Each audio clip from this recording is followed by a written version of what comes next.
माझा प्रश्न थेट सवाल तुम्हाला दादा आहे.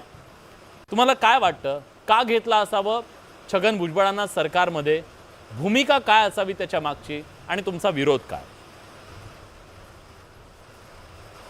नाही, विरोध असण्याचं काही कारणच नाही आहे, परंतु ते एखाद्याच्या गोरगरिबाच्या लेकराला आरक्षण लागतं त्याला विरोध करतो. म्हणजे नीतिमत्ता चांगली नाही म्हणून विरोध आहे. त्यांच्या विचाराला आमचा पूर्णपणानं 100% विरोध आहे. कारण इतके गलिच्छ विचार एखाद्याच्या लेकरा बाळाविषयी असू नयेत म्हणून तिथे विरोध आहे. आणि ते आला काय आणि गेला काय त्याचा काही फरक पडत नाही आम्हाला. ते आज नवीन थोडा आहे, पहिल्यापासूनच मंत्री आहे आणि त्याची पहिल्यापासून नियतच बनलेली की गोरगरिबांच्या लेकराला विरोध करायचा. त्यांनी अनेक ओबीसीच्या 200 जाती पुढे येऊ दिलेल्या नाही आहेत. हे गोरगरीब ओबीसींना माहिती आहे, त्याच्यामुळे आम्हाला दुःख नसण्याचं काही कारण नाही.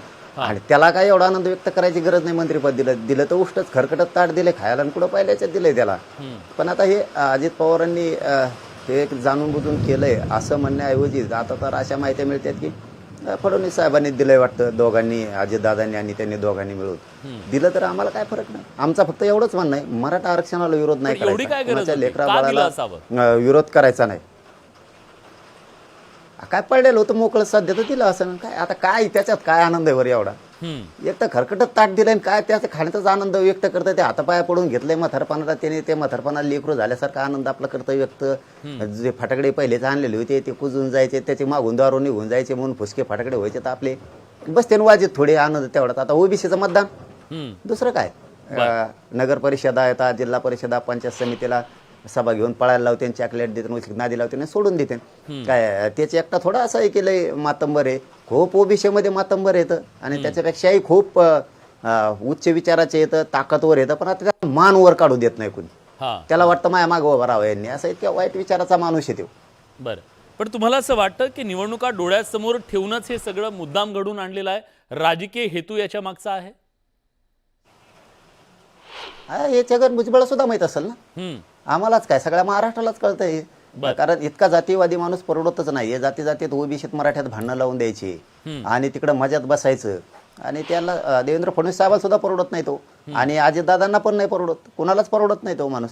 कारण ओबीसीचे लिडरशिप करणारे खूप लोक आहेत, अत्यंत हुशार सुद्धा आहेत. पण आता त्यांना काय, हे मोठ्या झाडाखाली म्हणतात ना, बारीक झाड उगत नाही, असं हे बाकीच्या दुसऱ्याला वर जाऊ देत नाही.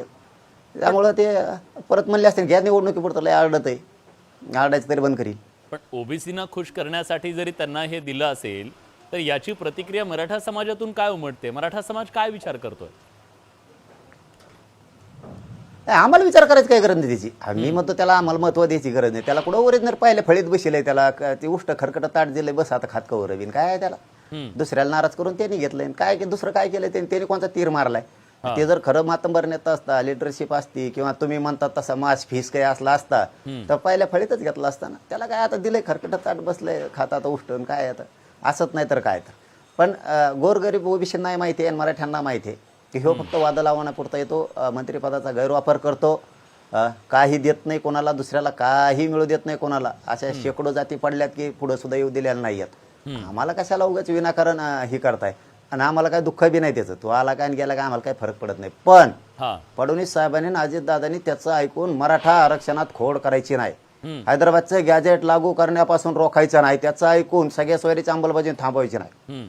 मराठा आणि कुणबी एक हे 58 लाखाच्या नोंदीचा अहवाल दिलाय, त्याचं JR काढायचा, सगळ्या केसेस मागं पण घ्यायच्या, शिंदे समितीला मुदतवाढ पण द्यायची, हे सगळे कामं करत. त्याला सांगून त्याचं ऐकून जर मराठ्यांना काही डावचायचा प्रयत्न केला आणि त्यांनी का काही याच्यात खोड केली तर मराठ्या संघ खेटायचं हे सुद्धा लक्षात ठेवायचं. हो, मग गाठ आमच्याशी आणि 29 ऑगस्टला आम्ही मुंबईला येतोयच, हे लक्षात असू द्या. अजितदादांनी चूक केली त्यांना घेऊन आणि मग लय चांगलं केलं काय. मराठ्यांच्या पोराला आता कुठंतरी वाटत होतं की चला बळ देतील, पोरांकडे लक्ष देतील. कारण त्यांचे जे आमदार मंत्री खासदार आहेत ते ज्या ज्या मतदारसंघातून निवडून येतात तिथल्या गोरगरीब पोरांना पण अशा आहेत ना, तर आम्हाला आरक्षण मिळालं पाहिजे, आम्ही नोकरीला लागलो पाहिजे, आम्ही शिक्षणात गेलो पाहिजे, राज्याच्या केंद्राच्या योजना मिळाल्या पाहिजेत. आणि अजितदादांनी जो माणूस घेतलाय तो नेमका विरोध करतोय. म्हणजे कुठंतरी आता पोरांना थोडा ओढा त्यांच्याबद्दल वाढायला लागला होता, त्यांच्याबद्दल प्रेम वाढायला लागलं होतं. तर ठुली ते आठवलं त्यांना, काय इगार आठवून गेले सगळे.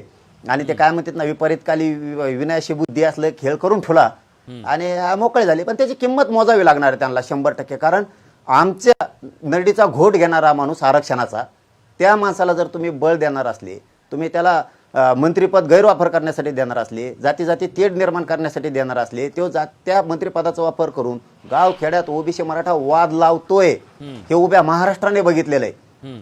नसता त्याने विरोध नाही केला तर त्यांचं आमचं काही वैरच नाही. पण त्यांच्या तुम्ही आरक्षणाला विरोध कसं काय मतदार करताय? मराठा समाजानेच त्यांना निवडून दिलं आणि त्यामुळे मराठा समाजाच्या पाठबळावरच मी निवडून आलो असं ते मांडणी करतात. हा, मग त्या मराठ्यांना बी कळायला पाहिजे ना. आता त्यांनाही कळणं लय गरजेचं आहे ना, की ज्याला मोठं केलं तेच तुमच्या पोराचे मुर्दे पाडायला लागले, औषध पाजायला लागला, त्यांनाही कळायला पाहिजे. लोकांना मराठ्यांचे संस्कार कसे आहेत जाऊ द्या, चुकला असेल इथून पुढे नियत बदलील म्हणून त्याच्या येवल्या मतदारसंघातल्या मराठ्यांनी केलं असेल मतदान. त्यांना काय माहिती पुढे बी असं वागल म्हणून, कारण यांनी याचे संस्कार बदलणं गरजेचं होतं. की आता मराठ्यांनी आपल्याला जर निवडून दिलंय, आपल्याला जर मराठ्यांनी मतदान केलं तर त्यांच्या लेकराच्या नरडीचा घोट घ्यायचा नाही, आरक्षण त्यांना द्यायचं, त्यांचे लेकरही नोकरीला लागले पाहिजे, ही नियत त्याची असली पाहिजे होती. परंतु आता उघडतील मराठ्याचे डोळे आणि आता मराठा खरबडून जागा झालेला आहे की हे प्रत्येक वेळेचे दगे फटके, प्रत्येक वेळेचा अन्याय अत्याचार नुसतं आम्हीच का सहन करायचा, आम्हीच शांततेच्या भूमिकेत प्रत्येक वेळेस यायचं. ते आले ना, आम्हाला काही दुःख नाही बडे भाऊ, काय व्हायचं ते होऊ दे. त्या काय आम्हाला ते पहिल्यापासून, ते काय नवीन आहे काय आता, पहिल्यापासूनच आहे. त्याची आता नियतच तसली आहे. त्याने आता म्हातारपणाला हातापाया पडून घेतलंय, त्याला वाटलं घ्या पडून, याच्या पाया पडे त्याच्या पाया पडे, त्याने बळच घेतलंय आणि आता ते त्याचाच आनंद व्यक्त करतंय. काय उठ्या ताटावर आनंद व्यक्त करतो भाऊ, त्यामुळे आम्हाला महत्व वाटणं त्याचं. बरं, ठीक आहे. खूप खूप धन्यवाद. तुम्ही न्यूज